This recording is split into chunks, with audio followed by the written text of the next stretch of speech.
Welcome to personal finance bulletin money time. मैं हूं आपके साथ मीनू शर्मा, लेकर हाजिर हूं आपकी जेब और जिंदगी पर असर डालने वाली पर्सनल फाइनेंस, बिजनेस और पॉलिसी से जुड़ी तमाम बड़ी खबरें। तो चलिए देर किस बात की, फटाफट शुरू करते हैं खबरों का सिलसिला।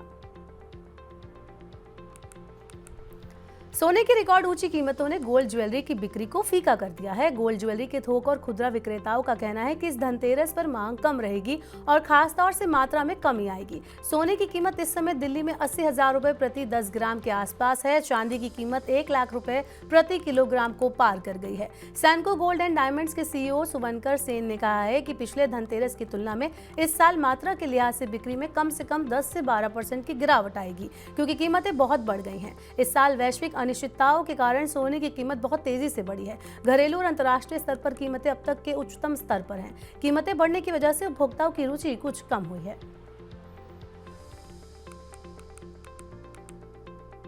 सेबी प्रमुख माधवीपुरी बुच को सरकार से क्लीन चिट मिल गई है। बुच के खिलाफ जांच में कुछ भी आपत्तिजनक नहीं मिला है। ऐसे में माधवीपुरी बुच अपना कार्यकाल पूरा कर सकेंगी। उनका कार्यकाल फरवरी 2025 में खत्म होगा। सेबी चीफ के खिलाफ फाइनेंशियल गड़बड़ियों और हितों के टकराव को लेकर गंभीर आरोप लगाए गए थे, जिसके बाद जांच शुरू की गई थी। हिंडनबर्ग ने आरोप लगाया था कि बुच के अदानी ग्रुप के साथ अघोषित वित्तीय संबंध हो सकते हैं। आरोपों के जवाब में माधवीपुरी बुच और उनके पति धवल बुच ने हिंडनबर्ग रिपोर्ट में किए गए दावों को निराधार और बेबुनियाद बताया था। एसएमई आईपीओ को लेकर जल्द ही बाजार नियामक सेबी सख्त नियमों का एक ड्राफ्ट जारी करेगा। पिछले कुछ समय से एसएमई कंपनियों के आईपीओ अपने ताबड़तोड़ सब्सक्रिप्शन और लिस्टिंग गेन की वजह से सुर्खियों में है।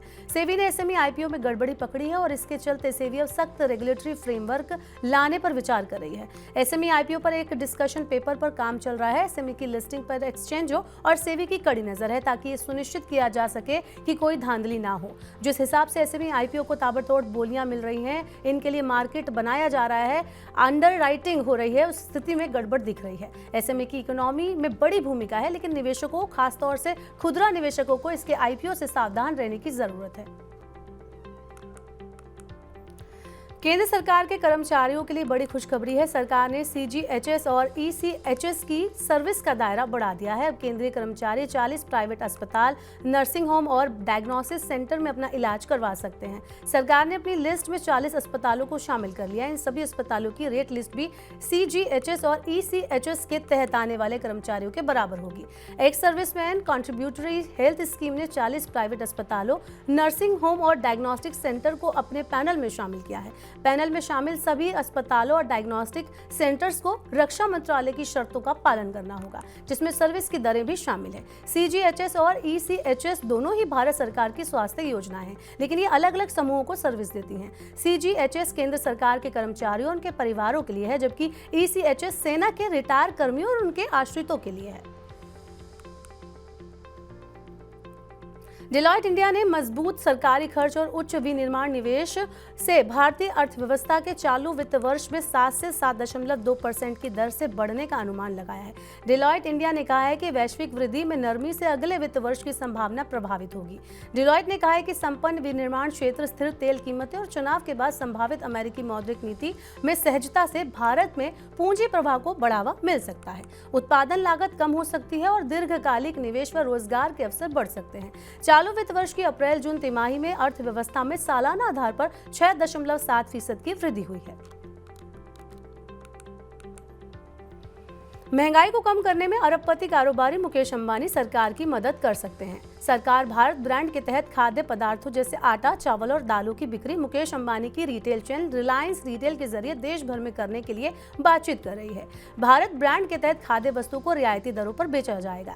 रिलायंस रिटेल की मदद से सरकार पूरे भारत में रियायती खाद्य पदार्थों की पहुंच को बढ़ाना चाहती है। इससे अंबानी को भारत के विशाल खुदरा उपभोक्ता बाजार पर अपनी पकड़ मजबूत करने का अवसर मिलेगा। अगर रिलायंस रिटेल सरकार के साथ गठजोड़ करती है, तब वो अपनी भारत रणनीति को आगे बढ़ा सकेगी। इस रणनीति के तहत अंबानी ने निचले स्तर पर विशाल उपभोक्ता वर्ग तक अपनी पहुंच बढ़ाने का लक्ष्य रखा है। बढ़ती खर्च योग्य आय और सरकार की ओर से गरीबों को दिए जाने वाले डायरेक्ट बेनिफिट ट्रांसफर से तेजी से आगे बढ़ रहा है।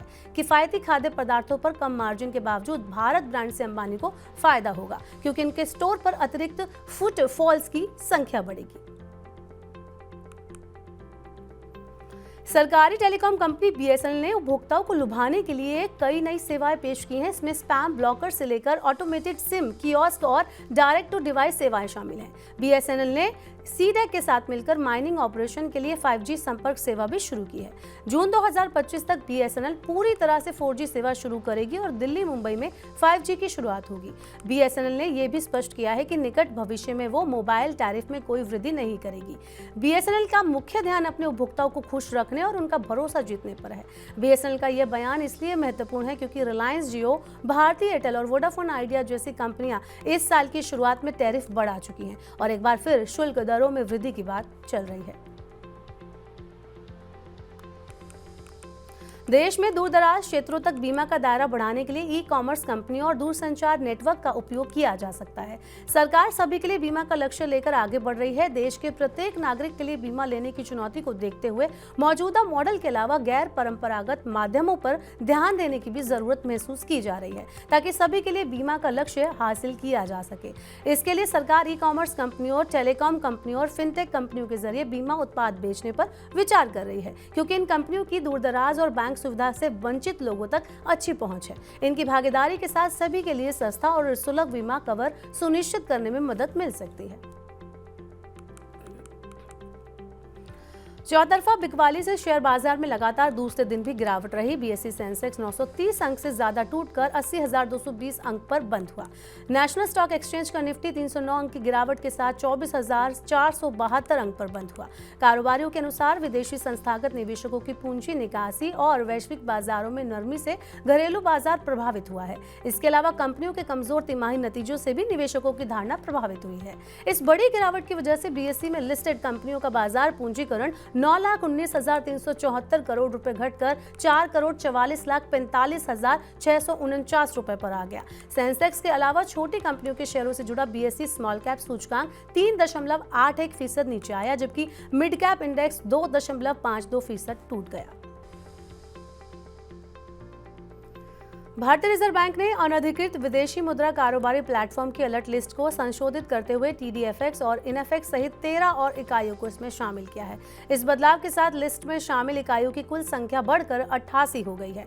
अलर्ट लिस्ट में उन इकाइयों के नाम शामिल हैं जो विदेशी मुद्रा प्रबंधन अधिनियम 1999 के तहत विदेशी मुद्रा में सौदा करने के लिए अधिकृत नहीं है। इसके अलावा ये इलेक्ट्रॉनिक कारोबार मंच निर्देश के तहत विदेशी मुद्रा लेन देन के लिए अधिकृत नहीं है। लिस्ट में Ranger Capital, TDFX, INFX, Yorker FX, Grey Line, Think Market, Smart Prop Trader, FundedNext, Weltrade, Fresh Forest, FX Road, DBG Market और प्लस ऑन ट्रैक शामिल है।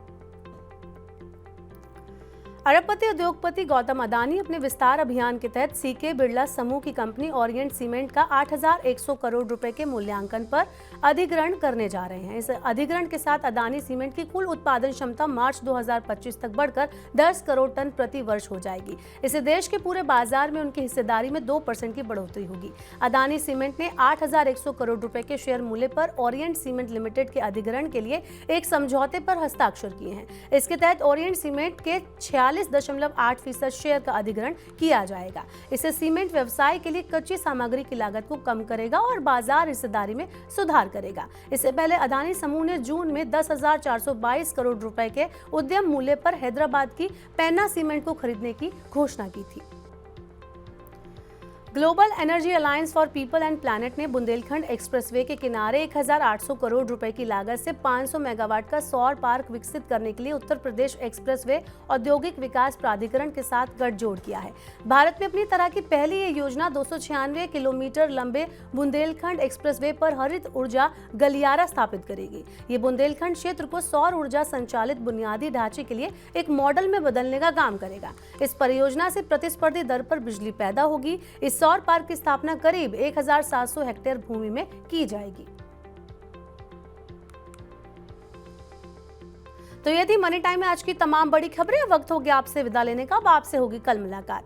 पर्सनल फाइनेंस से जुड़ी खबरों को पढ़ने, सुनने, उनसे जुड़े खास कार्यक्रमों को देखने के लिए मनी 9 के यूट्यूब चैनल को आप जरूर सब्सक्राइब कर लें। साथ ही आज का हमारा मनी टाइम आपको कैसा लगा, नीचे कमेंट बॉक्स में अपना फीडबैक हमें देना ना भूलें।